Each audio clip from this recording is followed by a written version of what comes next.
time in my college coaching career that I got a suntan or a sunburn in March, okay, in Buffalo, all right? So we appreciate that, but, you know, it was a great day. You know, first day is always an exciting time for our football program.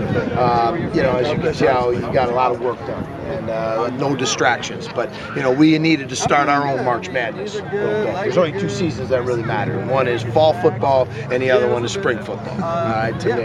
But I was excited. You know, the off season, you know, certainly for those 6 weeks has allowed us to you know, hire 2 new coaches on the defensive staff. Coach Lou Tepper, you know, and today was his first day along with Mo Lindquist, our secondary coach, and then and also allow us to really evaluate a lot of plays that I really needed to get with our coaching staff. Over 1,500 plays that we watched in the offseason, just to take a look at what we were doing, what others are doing, and implemented some things that I'm really excited about with our football team. Off-season training was tremendous. Zach Duvall did another fantastic job with our kids. Our kids, you know, decreased body fat, increased lean mass, more explosiveness. You know, really felt we were very productive and purposeful in those off-season. And you know, as we work through today, you know, we want to get too far ahead of ourselves because there was a lot of teaching, a lot of install, and we were out here in our you know, shorts and helmet.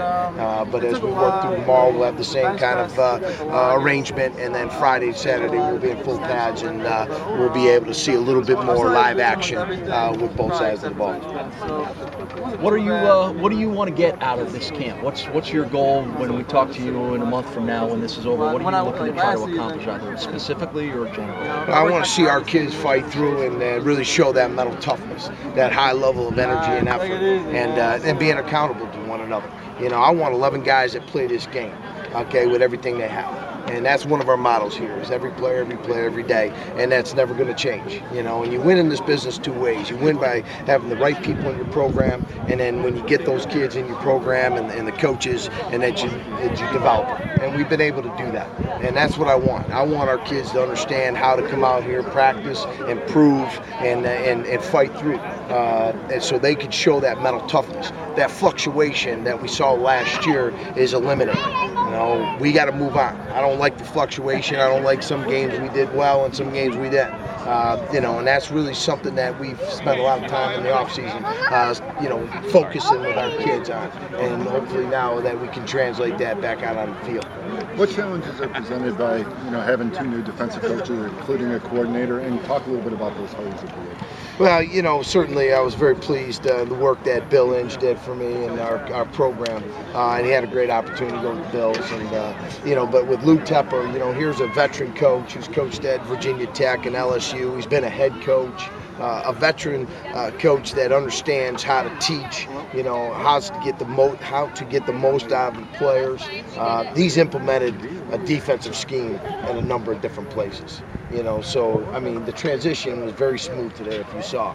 I mean, guys knew where to line up, understood some of the basic fundamentals and techniques that we asked them to do. But I really wanted a veteran coach. I needed somebody who's been there, done that, has been in big games, who's been on the sidelines, made key calls in critical situations, and that's what he brought. Then I wanted to bring somebody like Maurice Lindquist, who's an up-and-coming coach. I mean, this is a solid coach that really understands how to motivate kids, inspire them to competitive greatness. And I saw that in him when he came on his interview.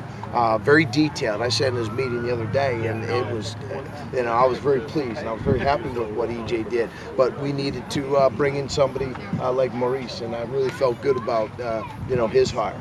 And, you know, with that, just, you know, really on the offensive side, just keep doing what we're doing, you know, and that's, you know, obviously taking great care of the ball and put more points on the board. And on the defensive side, obviously, with the different culture of stripping the ball and tackling and certainly keeping people out of the end zone. Coach, is this where you start getting that, putting in that sense of urgency to start winning and winning now? Well, it's been that way since I've been here. There's a fierce sense of urgency of the now. Absolutely. Okay. And, you know, I expect our players to take on that same mentality, and our coaches, and we get that across to them every single day. And you could see that in the weight room. You could see that in the locker room. You saw that today. Guys knew exactly what the expectations are, and they knew how to come out here and conduct their business. And I'm excited for these young men.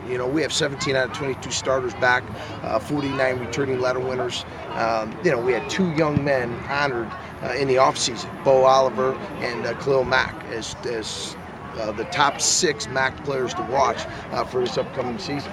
And it's the first time that any of our players have been recognized with those kind of honors. And so, we're excited about those 2 guys, but, bringing those other guys along is really critical. Where in his development is Joe Nakata?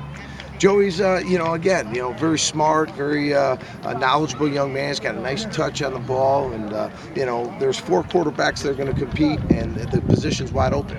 And I fully anticipate all 4 of them. It's going to be a battle, but we're not going to make an announcement until we give each of those young men a chance to properly prove who's the best quarterback in our football program. And I think all 4 are quality young men: Alex Zordich, Jerry Davis, Joey Licata, and Tony Daniels. Every year you've had a quarterback decision to make. Are you starting to get a better feel for how you need to go about doing it and the best way to go about doing it, only by experience, if nothing else? Exactly. It's never an easy. You'd like to have some continuity within the same at that position. We know that. But at the same time, we had Chaz here last year, and I think what he brought was just a good sense of leadership and knowing how to take care of the football, which was key in my opinion.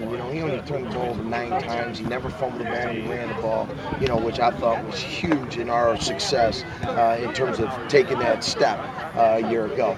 We have a running game now. So this quarterback that has to step in has a running game. He has a running back. He's got a good offensive line. So he's got some surrounding support that wasn't there maybe 2 years ago, and even maybe a year ago. But Chaz brought a different mentality. You guys saw him out here was, after practice, he spent more time studying film, and he brought those other guys. He brought a mentality to that position that I think is carrying over even to this day and will continue for our young quarterback.